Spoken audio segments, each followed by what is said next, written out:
subscribe the channel and press the bell icon for upcoming videos. Hello friends, welcome to my channel Pharmacology Concepts by Rajesh Chaudhary, and in this video I will discuss about the pharmacology general introduction to the pharmacology. तो आज की video में हम बात करेंगे pharmacology के बारे में। अगर आप फार्मेसी के स्टूडेंट हैं तो आपके बी फार्म फोर्थ सेमेस्टर में जो सब्जेक्ट हैं उनमें से एक है आपका फार्माकोलॉजी, जो कि बहुत ही इंपॉर्टेंट सब्जेक्ट्स हैं। ये कोर ब्रांच में से एक है। बेसिकली फार्मेसी में 4 मेन कोर ब्रांच होते हैं, आपको पता ही होगा। एक है आपका फार्माकोलॉजी, एक है आपका फार्माकेमिस्ट्री, एक है आपका फार्मास्यूटिक्स, एक है आपका फार्माकोग्नोसी। तो बेसिकली जो फार्माकोलॉजी टॉपिक है, सब्जेक्ट है, वो आपके फोर्थ सेमेस्टर, फिफ्थ सेमेस्टर और सिक्स सेमेस्टर में इन्वॉल्व हैं और ये बहुत ही इंपॉर्टेंट सब्जेक्ट हैं, क्योंकि हम बेसिकली इसमें पढ़ते हैं ड्रग्स के बारे में। क्योंकि आप फार्मेसी के स्टूडेंट हैं तो आपको ड्रग्स के बारे में जानना बहुत ही ज़रूरी है कि कौन से ड्रग्स के क्या इफेक्ट होते हैं, क्या साइड इफेक्ट्स होते हैं। तो वही सब्जेक्ट है आपका फार्माकोलॉजी। बात करें हम लोग फार्माकोलॉजी के बारे में तो हम इस वीडियो पे हम बुक्स भी बताएंगे आपको कि कौन सी बुक आपको रिफ़र करनी है, कौन से स्टैंडर्ड बुक आप रिफ़र कर सकते हैं, पढ़ सकते हैं, कौन सा बहुत इजी है, कौन सा बहुत टफ है। हम सारी चीज़ें बात करेंगे। हम पिछले बार भी फार्माकोलॉजी की वीडियो ऑलरेडी बना चुके हैं, आप शायद देख भी चुके होंगे। लेकिन कुछ वीडियोज़ जो हैं, जो मेरे इनिशियल वीडियोज़ थे फार्माकोलॉजी के, खासकर फार्माकोकाइनेटिक और डायनेमिक के, वो बहुत ही अच्छे नहीं थे। मतलब क्वालिटी वाइज वीडियो क्वालिटी या ऑडियो क्वालिटी उनकी अच्छी नहीं थी। तो हम उस वीडियोस को रिवाइज करेंगे, कुछ इंपॉर्टेंट टॉपिक्स को और हम डिस्कस करेंगे डिटेल में, ताकि आपको और नॉलेज हो सके। And if you want to watch my previous videos regarding the organic chemistry और pharmacology, you can check the description box below और by using this link. So now let's discuss about the topic.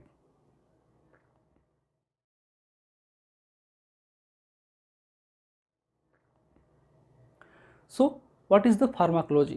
So basically in simple way pharmacology is the science of drug। Basically ये आपके drug का science है। इसमें हम सारी चीज़ें drug के बारे में ही पढ़ेंगे कि कौन सा ड्रग किस चीज़ के लिए है, क्या उसके थेरेपेटिक इफेक्ट होंगे, क्या उसके बेनिफिट इफेक्ट होंगे, क्या उसके साइड इफेक्ट्स होंगे, क्या उनके टॉक्सिक इफेक्ट्स होंगे, और किस तरीके से हमारी बॉडी में वो काम करता है, हमारी बॉडी में किस तरीके से मूवमेंट करता है। हम सारी चीज़ों को फार्माकोलॉजी में ही पढ़ते हैं, इसलिए हम इसको बोलते हैं साइंस ऑफ ड्रग।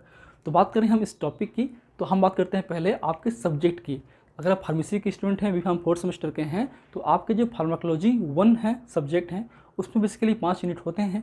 जो पहला यूनिट या सेकेंड यूनिट है वो आपका है जनरल फार्माकोलॉजी, जिसमें हम बेसिकली पढ़ेंगे फार्माकोडायनेमिक और फार्माकोकाइनेटिक। एक यूनिट है आपका autonomic nervous system, means drugs involve in the autonomic nervous system, means ऐसे ड्रग जो कि आपके ऑटोनोमिक नर्वस सिस्टम को इंटरफेयर करता है, उनकी फिजियोलॉजी को इंटरफेयर करता है, उन ड्रग्स के बारे में हम पढ़ेंगे। एक है आपका drugs acting on the CNS, means CNS pharmacology, means ऐसे ड्रग्स जो हमारे सीएनएस की फिजियोलॉजी को अल्टर करता है, उस ड्रग के बारे में हम पढ़ते हैं सीएनएस फार्माकोलॉजी के अंडर में। तो जो कि बहुत ही इंपॉर्टेंट टॉपिक्स हैं ये सारे।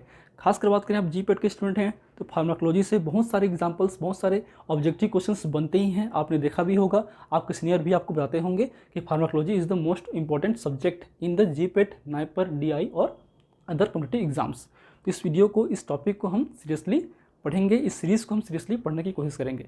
ठीक है, अब आते हैं हम अपने टॉपिक पे। उससे पहले बात करते हैं बुक की कि कौन सा बुक प्रिफर्ड होता है। बात करें बुक की तो फार्माकोलॉजी एक ऐसा सब्जेक्ट है जिसमें आप स्टैंडर्ड बुक ही रिफ़र करेंगे, आप लोकल बुक यूज़ नहीं करेंगे। जो भी सेमेस्टर वाइज बुक आते हैं, बहुत सारे जो पब्लिकेशंस होते हैं, हम नाम नहीं लेंगे, उन बुक्स को आप रेफर मत कीजिए। जो स्टैंडर्ड बुक्स हैं, जैसे कि बात करें जो सबसे इम्पोर्टेंट है, ये सबसे कॉमन है, वो है आपका KD. Tripathi. KD. Tripathi basically medical students के लिए है, एसेंशियल ऑफ मेडिकल फार्माकोलॉजी, जो बहुत ही अच्छी बुक है, लेकिन इसकी लैंग्वेज थोड़ी सी टफ होती है। अगर आप इंग्लिश मीडियम के स्टूडेंट हैं तो प्रिफरली इसको आप यूज़ कीजिए, पढ़िए, बहुत ही अच्छी बुक है। इसके बाद जो अब बुक आती है स्टैंडर्ड बुक्स, वो है आपके गुडमैन गिलमैन। ये बहुत ही अच्छी बुक है, बहुत ही स्टैंडर्ड बुक है, बट इसको आप कुछ कुछ टॉपिक के लिए ही रेफर कर सकते हैं, पूरी बुक नहीं पढ़ना चाहिए आपको। ठीक है, फिर नेक्स्ट है आपका रैंग एंड डेल। ठीक है, ये कॉन्सेप्चुअल बुक है। इस बुक जो है आपके पास होनी चाहिए एज ए फार्माकोलॉजी स्टूडेंट हैं तो, फार्मेसी के स्टूडेंट हों या फिर मेडिकल के स्टूडेंट हैं तो, क्योंकि इस बुक में आपको बहुत सारे कॉन्सेप्ट क्लियर होते हैं। ठीक है, लेकिन अगर आप केवल स्टूडेंट हैं, केवल आप एग्ज़ाम के पर्पज़ के पढ़ना चाहते हैं तो एस.के. बरार की बुक आती है, गांधी एंड गोयल की बुक आती है, और एक बुक आती है जो हम हमेशा बात नहीं करते उस बुक के बारे में, वो एक तरीके से के.डी. जैसा ही है, उसका स्टैंडर्ड थोड़ा सा इससे कम है, लेकिन बहुत ही अच्छी बुक है। वो है आपका पद्मजा उदय कुमार की बुक आती है मेडिकल फार्माकोलॉजी की। आप चाहे तो स्क्रीन पे देख सकते हैं उसकी इमेज को। इस बुक को आप ले सकते हैं, बहुत ही अच्छी बुक है, बहुत ही ईजी लैंग्वेज में आपके फार्माकोलॉजी को समझाने की कोशिश किया गया है। ठीक है, तो अब आते हैं हम लोग टॉपिक के बारे में। So pharmacology, so what is the pharmacology? So pharmacology means science of drug in which we study about the drugs. हम इस सब्जेक्ट में कम्प्लीटली ड्रग के बारे में ही पढ़ते हैं।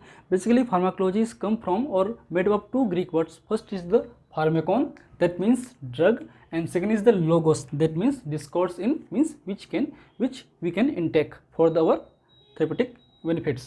तो फार्मेकॉन का मतलब होता है ड्रग और लोगोस का मतलब होता है डिस्कोर्स इन, या फिर इनटेक करना। ठीक है, तो जाहिर सी बात है कि हम इस सब्जेक्ट में बेसिकली ड्रग्स के बारे में पढ़ते हैं और we can say that we study about the interaction between the drugs and the living organism. Means living organism और ड्रग के बीच में जो भी इंटरेक्शन होंगे उसको हम इस सब्जेक्ट में पढ़ाई करते हैं या पढ़ते हैं। ठीक है, बात करें लिविंग ऑर्गेनिज्म की, so not limited to the human beings, केवल ह्यूमन बींग्स के लिए नहीं, ये आपके ह्यूमन बींग हो सकते हैं, आपके एनिमल हो सकते हैं या माइक्रो ऑर्गेनिज्म भी हो सकते हैं। क्योंकि हम ड्रग का यूज़ जो है आपके माइक्रोबियल ग्रोथ को, माइक्रोबियल को कम करने के लिए भी हम यूज़ करते हैं, जैसे एंटीबायोटिक्स हो गए, या फिर हम ड्रग का यूज़ जो है एनिमल के लिए भी यूज़ करते हैं, एनिमल भी हम चेक करते हैं, एनिमल को भी ठीक करते हैं, तो उनके लिए भी वो ड्रग है। जो ड्रग का यूज़ है हम ह्यूमन बींग में भी करते हैं, हमारे थेरेपेटिक इफेक्ट के लिए, हमारे थेरेपेटिक बेनिफिट के लिए, तो भी ये ड्रग ही है। तो ड्रग को हम बेसिकली मेडिसिन्स भी बोलते हैं कॉमन लैंग्वेज पे। ठीक है, आप ये मत समझिए कि ड्रग मतलब आपका अफीम, हीरोइन वगैरह हो गया। Drug means medicine. हम बात करें मेडिसिन की, तो पहले समझते हैं कि ड्रग क्या है। What is the drug? Drug is the biological active compounds which can use to improve our health. Means आपका जो ड्रग है एक ऐसा केमिकल सब्सटेंस है, ऐसा बायोलॉजिकल एक्टिव सब्सटेंस है जो हमारे हेल्थ को इम्प्रूव करने के लिए लिया जाता है। ठीक है, which can alter the pathophysiological state of our body. ये जो भी हमारी बॉडी के अंदर में पैथोफिजियोलॉजी हुई है, जो भी फिजियोलॉजी है जो अल्टर्ड हो चुकी है, जो डिस्टर्ब हो चुकी है, उसको ये अल्टर करके, उसको मॉडिफाई करके, उसको ठीक करके हमारे जो हेल्थ स्टेट को मेंटेन रखता है। ठीक है, and that is used for the treatment, for the prevention, for the cure और फॉर द डायग्नोसिस। इसका यूज़ जो है आपके ट्रीटमेंट के लिए भी हो सकता है, ट्रीटमेंट के लिए भी होता है, प्रिवेंशन के लिए भी होता है, क्योर करने के लिए भी होता है और किसी भी डिसीज़ को डायग्नोस करने के लिए भी हो सकता है। तो ये बेसिकली ड्रग्स है। बात करते हैं ड्रग्स की। ड्रग्स कहाँ से मिलते हैं, सोर्स क्या है ड्रग का? ड्रग के बहुत सारे सोर्स होते हैं, बेसिकली दो मेन हैं, एक है आपका नेचुरल सोर्सेस, एक है आपका केमिकल या सिंथेटिक सोर्सेस। सिंथेटिक मतलब होता है कि हम लेबोरेटरी में उन ड्रग को, उन केमिकल्स के थ्रू हम ड्रग को सिंथेसाइज करें, बनाएं। ठीक है, एक होता है नेचुरल सोर्सेस, जिसमें हम जो नेचुरल आपके एलिमेंट्स हैं, चाहे प्लांट्स हो, मिनरल्स हो, ह्यूमन बींग्स हो, उनसे हम ड्रग को बनाएं। ठीक है, बेसिकली दो मेन सोर्स हैं ड्रग के। ठीक है, बात करें हम फार्माकोलॉजी की, तो कुछ साइंटिस्ट के नाम जानना बहुत ही ज़रूरी है, क्योंकि बहुत ही इंपॉर्टेंट साइंटिस्ट हैं, उन्होंने बहुत ही इंपॉर्टेंट रोल प्ले किया है हमारे फार्माकोलॉजी के लिए। इसमें से आपके ओसवाल्ड सिम्बर्ग हैं, जिसको हम बोलते हैं फादर ऑफ फार्माकोलॉजी। एक हैं आपके आर.एन. चोपड़ा, जो कि हमारे फादर ऑफ इंडियन फार्माकोलॉजी हैं। उसके अलावा आपके जो सर जेम्स ब्लैक हैं, जो कि फादर ऑफ मॉडर्न फार्माकोलॉजी है। तो इन साइंटिस्ट के बारे में जानना बहुत ही ज़रूरी है। पॉल एरलिस हो गए, आपके डोमेक हो गए, वॉक्समैन हो गए, एलेक्जेंडर फ्लेमिंग हो गए। इन्होंने बहुत सारे काम किए हैं आपके कीमोथेरेपी को लेकर या एंटीबायोटिक्स ड्रग को लेकर। तो इनके बारे में पढ़ना आपको बहुत चाहिए, ज़रूरी है, क्योंकि ये सब जो है आपके एग्जाम्स में पूछे जाते हैं। ठीक है, अब आते हैं हम लोग फार्माकोलॉजी के बारे में। So pharmacology can be divide into two major part. First is the pharmacokinetic and second is the pharmacodynamic. ठीक है, तो बेसिकली दो मेन रीजन होते हैं। मीन्स हम किसी भी ड्रग के फार्माकोकाइनेटिक स्टडीज़ को पढ़ते हैं और फार्माकोडायनेमिक स्टडीज़ को पढ़ते हैं, और दोनों ही तरह से स्टडीज़ हैं। ठीक है, pharmakon means drug, kinetic means movement of the drug throughout the body is called pharmacokinetic, and this is the quantitative studies of the drug concentration within our body within throughout the body. मतलब एक तरीके से quantitative studies है, जिसमें हम drug का concentration measure करते हैं कि कौन से ऑर्गन पे, किस पार्ट पे, कहाँ पे कितना ड्रग है। और ये जो बेसिकली स्टडीज़ है 4 टॉपिक पे, 4 पॉइंट्स पे आपके डिपेंड करता है। Means we can deal about the absorption of the drug, distribution of the drug, metabolism of the drug and excretion of the drug. ठीक है, हम इस पोर्शन पे, इस फार्माकोकाइनेटिक स्टडीज़ पे हम बेसिकली ड्रग लेने के बाद जो हमारे बॉडी में उस ड्रग का एब्जॉर्प्शन किस तरीके से होता है, डिस्ट्रीब्यूशन किस तरीके से होता है, मेटाबॉलिज्म किस तरीके से होता है, या फिर एक्सक्रीशन किस तरीके से होता है, कैसे होता है, इनके बारे में हम पढ़ते हैं। ठीक है, तो बात करें हम लोग 1 बाय 1, तो हम इसको ये बोल सकते हैं what body does to the drug. हमारा बॉडी ड्रग के लिए क्या करता है। ठीक है, ज़्यादा से बात हम ड्रग लेते हैं हमारे थेरेपेटिक इफेक्ट के लिए, लेकिन हमारा जो सिस्टम है, हमारी जो फिजियोलॉजी है, वो भी कहीं ना कहीं ड्रग के अगेंस्ट में रिस्पॉन्स शो करेगी। उसी रिस्पॉन्स को बेसिकली आपके 4 रिस्पॉन्स में डिवाइड किया गया है, वो शो करते हैं। अब ये कैसे काम करते हैं हम देखते हैं वन बाय वन। तो मान लीजिए कि हमने कोई ड्रग लिया, कोई टेबलेट लिया, सपोज ये आपका टेबलेट है। तो टेबलेट का हम जैसे कि ओरल रूट से लेते हैं, जाहिर सी बात है बहुत सारे रूट्स हैं ड्रग के लेने के, इंटेक करने के लिए, हम आगे बात करेंगे नए क्लासेस पे। तो जैसे कि हमने ओरल रूट लिया तो जाहिर सी बात है ये जो टेबलेट है वो आपके कहाँ पहुँचेगा, स्टमक के अंदर पे। अब जाहिर सी बात है टेबलेट डायरेक्टली, क्योंकि टेबलेट का जो साइज है वो इतना बड़ी होती है, ठीक है, तो डायरेक्टली तो एब्जॉर्ब होगी नहीं, डायरेक्टली आपके जो सेल्स में पेनिट्रेट नहीं कर सकती। तो वहाँ पे क्या होता है, ये जो ड्रग जो है छोटे पार्टिकल्स में टूटते हैं, इसको बोलते हैं डिसइंटीग्रेशन। मीन्स इस ड्रग का एक तरीके से स्मॉल पार्टिकल्स में टूटना, breakdown of the tablets in small particles is known as the disintegration. ठीक है, क्या है, डिसइंटीग्रेशन। फिर टूटने के बाद जो है ये जो ड्रग हैं आपके इस मीडिया, जो भी मीडिया है आपके जीआई में, जीआई फ्लूइड्स हैं, उस फ्लूइड्स में वो डिसॉल्व होंगे, ठीक है, जिसको बोलते हैं हम डिसोल्यूशन। जाहिर सी बात है जब भी वो मीडिया में डिसॉल्व होगा तभी तो एब्जॉर्ब होगा, क्योंकि स्मॉल पार्टिकल्स भी इतने बड़े होते हैं कि वो इजीली क्रॉस नहीं करते आपके सेल मेम्ब्रेन को। ऑलरेडी आपने फर्स्ट ईयर में पढ़ा होगा सेल मेम्ब्रेन ट्रांसपोर्ट सिस्टम, जिसमें आपके पेशी डिफ्यूजन, आपके एक्टिव ट्रांसपोर्ट सिस्टम, सारी चीज़ें पढ़े होंगे। तो उसमें बेसिकली जो है आपके ड्रग या कोई मॉलिक्यूल से हैं कम्प्लीटली डिसॉल्व होना चाहिए उस मीडिया पे, तभी वो अच्छे से एब्जॉर्ब हो सकता है। तो ये आपके इस मीडिया पे डिसॉल्व होने के बाद, स्मॉल पार्टिकल्स में टूटने के बाद डिसॉल्व होता है और ये पूरे आपके जीआईटी पे मूवमेंट करता है और आपके साइड पे ये एब्जॉर्ब होता है जहाँ उसके लिए फेवरेबल साइट हो। जरूरी नहीं कि सारे ड्रग स्टमक से ही एब्जॉर्ब होंगे, सारे ड्रग इंटेस्टाइन से ही एब्जॉर्ब होंगे, उनका अलग अलग कंडीशंस होते हैं, हम आगे बात करेंगे कि एब्जॉर्प्शन के क्या बेसिकली फैक्टर्स होते हैं। तो ये ड्रग जो हैं एब्जॉर्ब होने के बाद अल्टीमेटली कहाँ पहुँचेंगे, चाहे वो स्टमक से हो, आपके इंटेस्टाइन से हो, ये सब पहुँचते हैं आपके पोर्टल वेन्स में।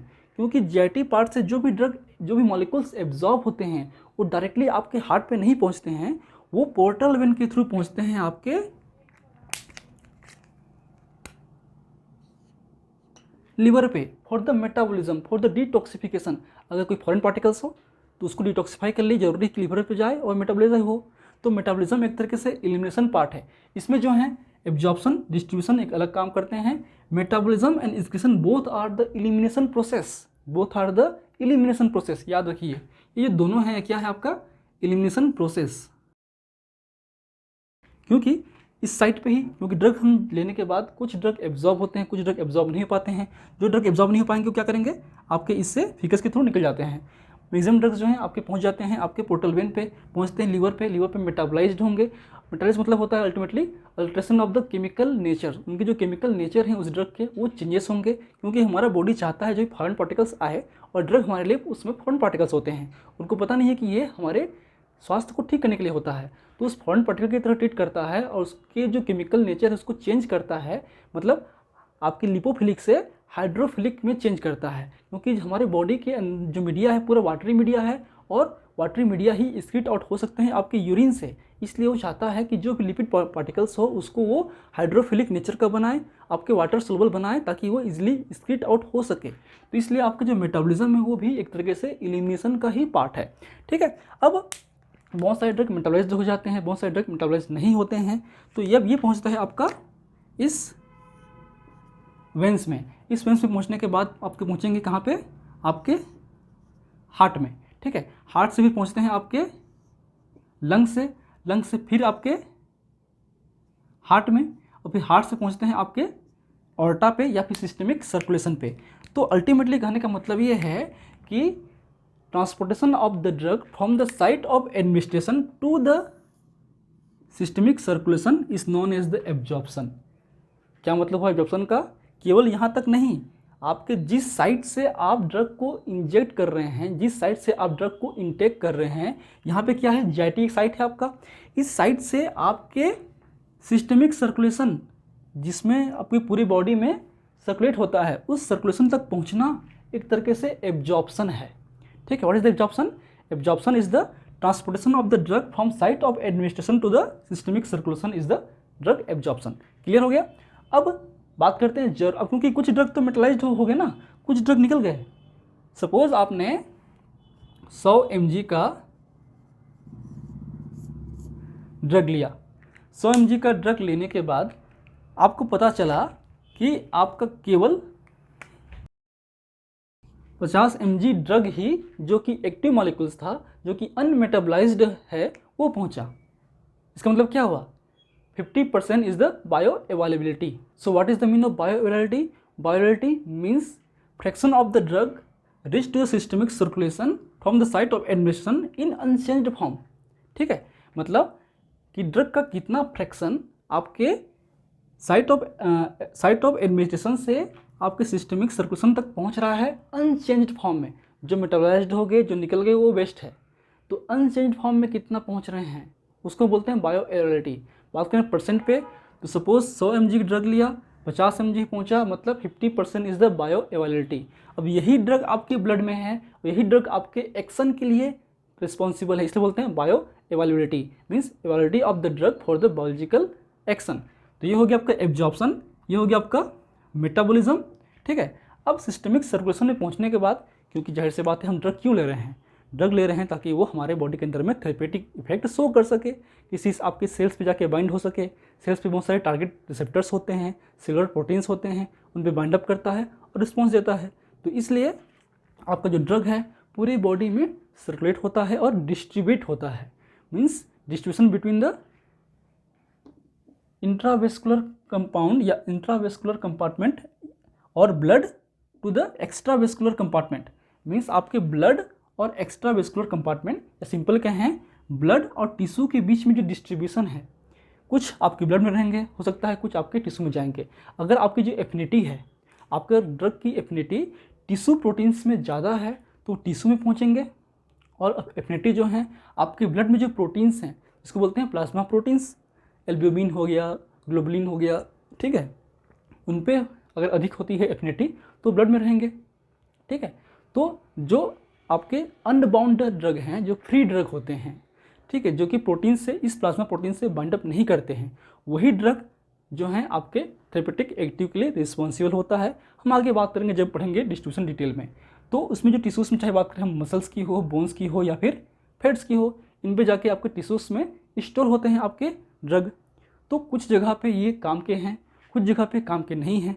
जिस जगह पे काम के नहीं हैं और वहाँ पे वो स्टोर हो रहा है, उस टिश्यू पे स्टोर हो रहा है, तो कहीं ना कहीं वो आपके साइड इफ़ेक्ट्स प्रोड्यूस करेगा। ठीक है, तो ये हो गया आपका डिस्ट्रीब्यूशन। क्लियर है? अब जाहिर सी बात है पूरे बॉडी में सर्कुलेट होगा, अपना इफेक्ट देगा, और कहीं ना कहीं ब्लड के थ्रू आपकी किडनी में पहुँचेगा। किडनी में पहुँचने के बाद क्या होगा? वो फिल्टर होगा और एक तरीके से यूरिन के थ्रू वो एक्सक्रीट आउट हो जाएगा, तो है आपका एक्सक्रीशन।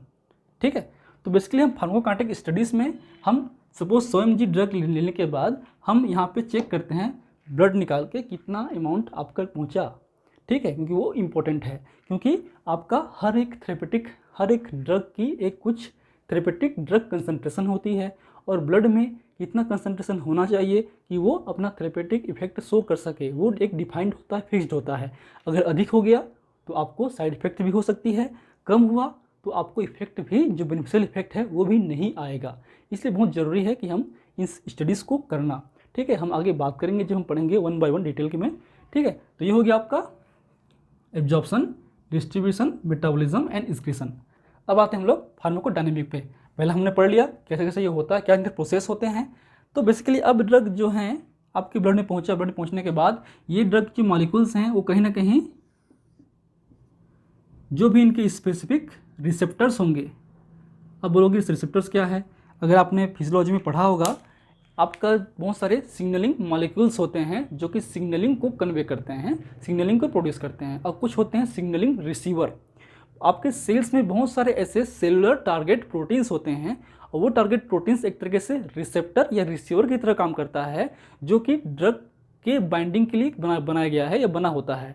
आपके बॉडी के अंदर बहुत सारे मॉलिक्यूल्स हैं जिसको बोलते हैं इंडोजेनस मॉलिक्यूल्स, जो कि सिग्नलिंग मॉलिक्यूल्स हैं। जैसे कि बात करें न्यूरोट्रांसमीटर्स की हो, आपके हार्मोन्स की हो, तो ये कहीं ना कहीं उनके स्पेसिफिक रिसेप्टर्स पे, सेल सरफेस रिसेप्टर्स पे या आपके इंट्रासेलुलर रिसेप्टर्स पे जाके बाइंड अप होते हैं, और एक किसी न किसी एक particularly signalling signal transduction pathways को इंड्यूस करते हैं।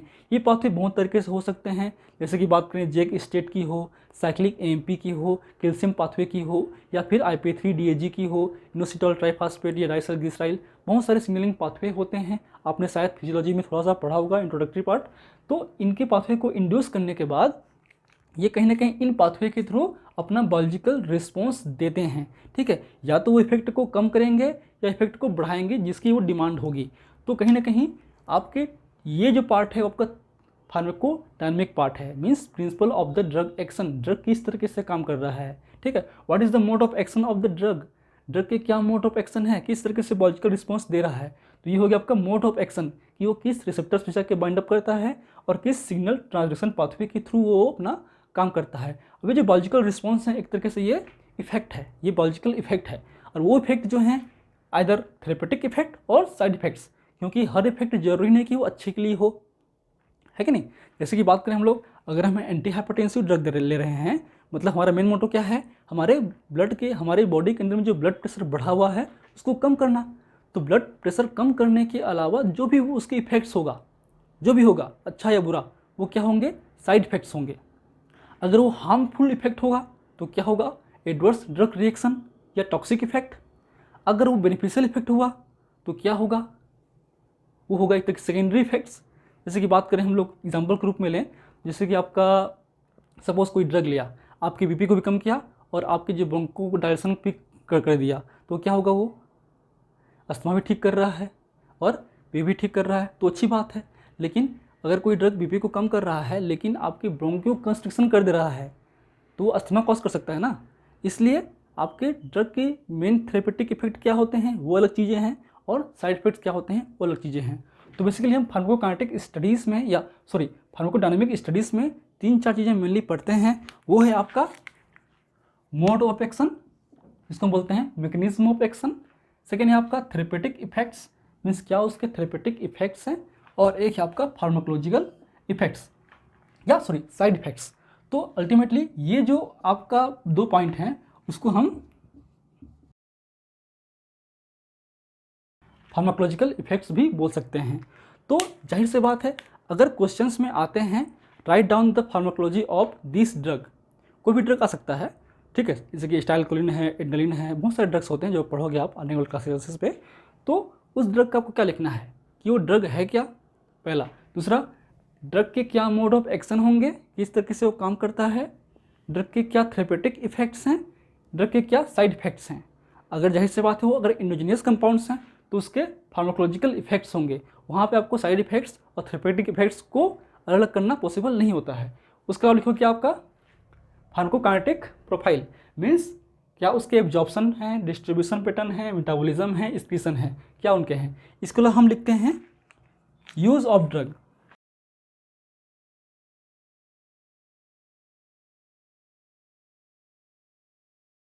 तो इसके बाद भी हम लिखते हैं क्या उसके यूजेस हैं, क्या उसके इंडिकेशन है, मीन्स हम किस चीज़ में, किस डिसीज में उसको, उस ड्रग को यूज़ कर सकते हैं, ठीक है। कॉन्ट्रा इंडिकेशन मीन्स किस पेशेंट पे या किस कंडीशन में हम इसको नहीं दे सकते। कई ड्रग ऐसे होते हैं जो प्रेगनेंसी में नहीं देते हैं, तो वो क्या हो गए उस ड्रग के लिए कॉन्ट्रा इंडिकेशन, ठीक है। कई ड्रग को हम एलर्जी कंडीशन में नहीं दे सकते, कई ड्रग को हम बीपी में नहीं दे सकते। तो क्या कंडीशंस हैं, क्या पेशेंट्स हैं जिनमें हम उस ड्रग को यूज़ नहीं करते हैं, उसके क्या हो गए Contra indication. Use means indication. और है आपका ड्रग इंटरेक्शन।